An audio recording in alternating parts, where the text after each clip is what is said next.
안녕하십니까. 저는 서울대학교 병원 피부과 교수이면서 서울대학교 의과대학 피부과학 교실의 주임 교수를 하고 있는 정진호라고 합니다. 그 외에도 서울대학교의 노화고령사회연구소라는 연구소의 소장도 하고 있고요. 주로 보는 질환은 가려움증으로 고생하는 환자분들을 많이 진료하고 있고, 또 노인성 피부질환, 나이 들어서 생기는 피부질환, 그리고 류마티스성 피부질환, 그리고 피부에 물집이 생기는 자가면역 수포성 피부질환 환자들을 전문적으로 진료를 하고 있습니다. 그 외에 또 그동안 연구한 좋은 결과들을 활용하기 위해서 서울대학교 병원 실험실에 벤처회사를 하나 설립해서 피부과 질환을 치료할 수 있는 신약도 개발하고 있고요. 피부 노화를 억제할 수 있는 효능이 아주 좋은 화장품, 그리고 가려움증에 효과가 있는 보습제, 이런 것들을 개발을 하였습니다. 여러분들 혹시 피부에 문제가 있으면 서울대병원에 오시면 제가 성심성의껏 진료를 해드리도록 하겠습니다.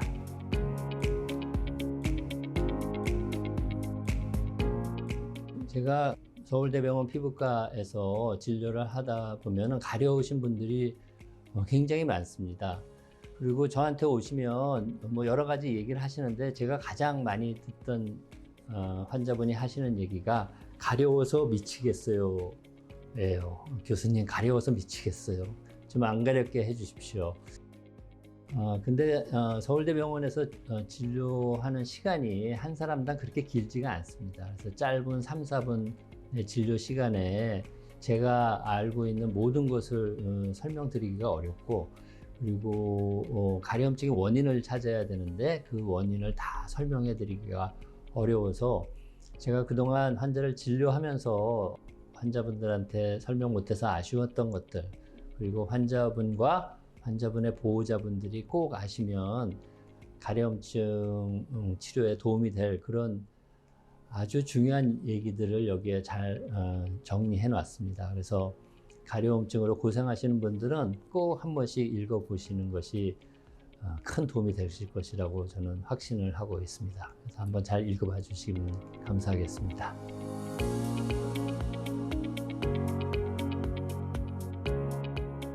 제가 가려우신 분들이 가려움증을 치료하기 위해서, 완치시키기 위해서 5단계의 접근 방법을 제시를 했습니다.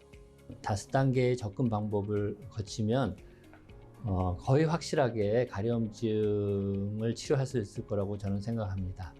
1단계는 가려움증을 치료하기 위해서 5단계가 어떻게 구성되고 있고 왜 그 5단계를 따라야 되는 것을 이해하는 그런 단계이고요. 두 번째 단계는 가려움증의 원인을 발견하는 단계입니다. 가려움증의 원인이 굉장히 여러 가지가 있을 수 있고, 이 책에 그것을 다 잘 설명해 놨습니다. 그래서 그 책을 읽으시고 내 가려움증의 원인이 과연 뭘까 곰곰이 생각을 해보시면 도움이 되실 것입니다. 그리고 치료 3단계는 가려움증의 원인을 발견했다면 그걸 제거하고, 가려움증을 악화시킬 수 있는 여러 요인들을 없애는 그런 노력을 해야 되는 그런 단계이고요. 제 4단계는 처음에는 바르는 약과 먹는 약을 사용할 수밖에 없습니다. 가려움증이 심하면 긁을 수밖에 없고, 긁게 되면 가려움증이 심해지기 때문에 어떤 약을 바르고 먹어야 되는지에 대한 설명을 해놨고요.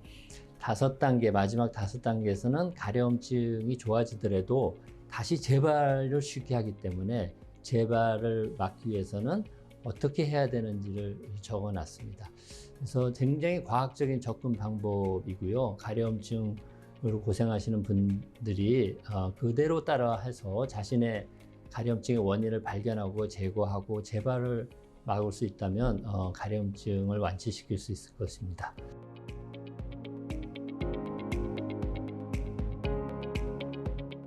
책에 여러 가지 원인을 써놨습니다. 9개의 원인을 제가 강조를 했는데, 가장 흔한 원인이 피부가 건조한 것부터 시작해서 어떤 약물의 부작용으로 가려워지는 경우, 또 피부 질환 때문에 가려워지는 경우, 또 내과적 질환이 있어서 가려워지는 경우, 그리고 처음에는 별로 안 가려웠는데 자꾸 습관적으로 긁다 보면 긁는 것 때문에 가려워지는 경우 등 여러 가지 원인이 있습니다. 그래서 자신의 가려움증의 원인이 과연 무엇일지, 한 가지 원인일 수도 있고 두 가지 원인일 수도 있고 책에 자세히 기술을 해놨기 때문에 이 책을 꼭 한번 읽어보시기 부탁드립니다.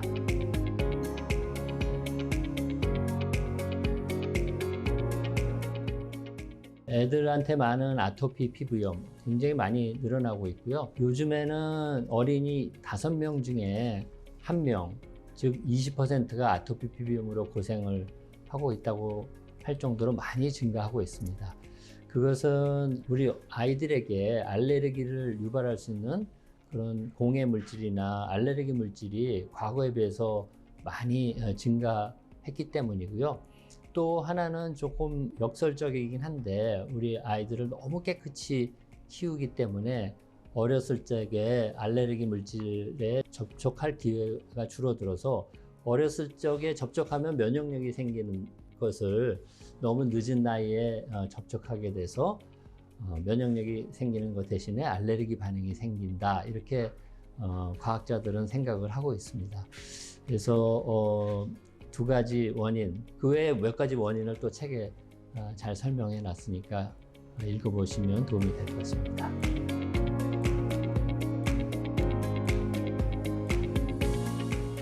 책에 잘 기술을 했지만 우리 가려움증을 느끼는 것이 뇌고 또 정신질환이나 스트레스를 받으면 뇌 기능에 영향을 주기 때문에 스트레스를 받거나 또는 강박 증세가 있거나 하는 경우에 가려움증이 심해질 수 있습니다. 책을 잘 읽어봐 주시면 되겠습니다.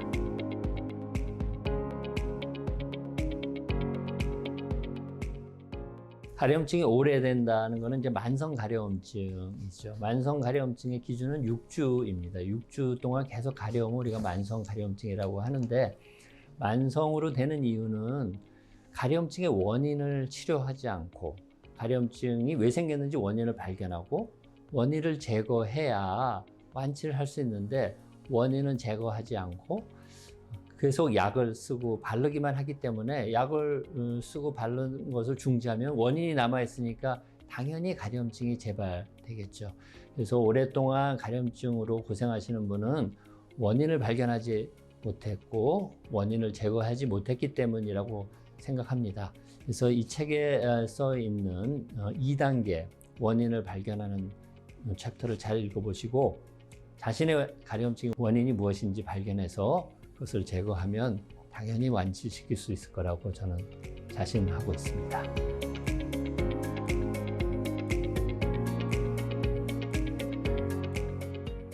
가려움증의 예방법 상당히 여러 가지를 제가 적어 놓았는데요. 새로운 원인이, 가려움증의 원인이 생기지 않도록 노력하는 것이라고 생각합니다. 가려움증의 원인 9가지 중에 피부가 건조해지는 것이 제일 흔하고 중요한데, 피부가는 너무나 쉽게 건조해질 수 있기 때문에 샤워 습관, 목욕 습관 이런 걸 잘 책에 기술한 대로 생활에 속에서 하시고요. 또 보습제를 철저히 바르시는 등 책에 기술된 대로 하시면 가려움증을 예방하는 데 도움이 될 것으로 생각합니다.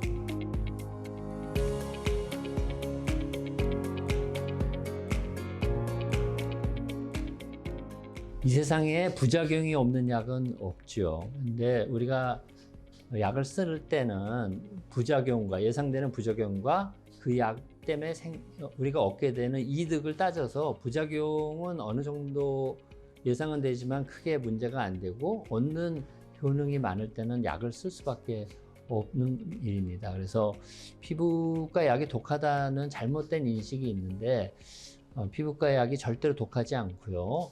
여러분들이 잘 알고 있는 스테로이드 먹는 약이 독하다고 알고 계신데 그것만 쓸 때만 조심해서 사용을 하시면 다른 약들은 크게 부작용이 심하지 않고, 바르는 약도 마찬가지로 전문의의 처방에 따라서 사용하시면 크게 문제가 되지 않을 거라고 생각하고, 혹시 부작용이 나온다 하더라도 약을 중지하면 금방 좋아지는 경우가 대부분이니까 크게 걱정하실 필요는 없을 거라고 생각합니다.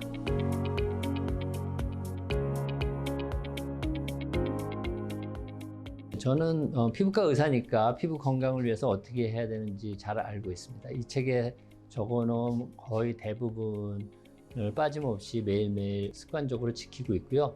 특히 때를 민다거나 하는 일은 절대로 하지 않고 있고, 하루에 2번씩 보습제를 바르는 것은 제가 잊지 않고 철저히 하는 일입니다.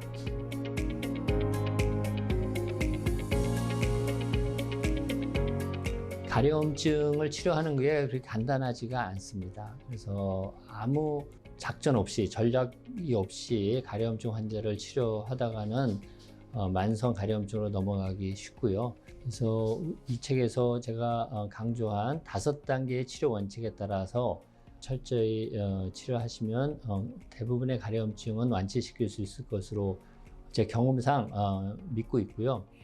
그리고 책을 읽으실 때 한 번 읽고 다 읽었다 이렇게 하지 마시고 여러 번 반복적으로 읽어서 혹시 빠진 내용, 잘못 이해한 내용이 없는지, 그리고 시간이 지나가면 또 잊어버리게 마련이기 때문에 계속 가려우시면 반복적으로 읽어보시기를 권해드립니다.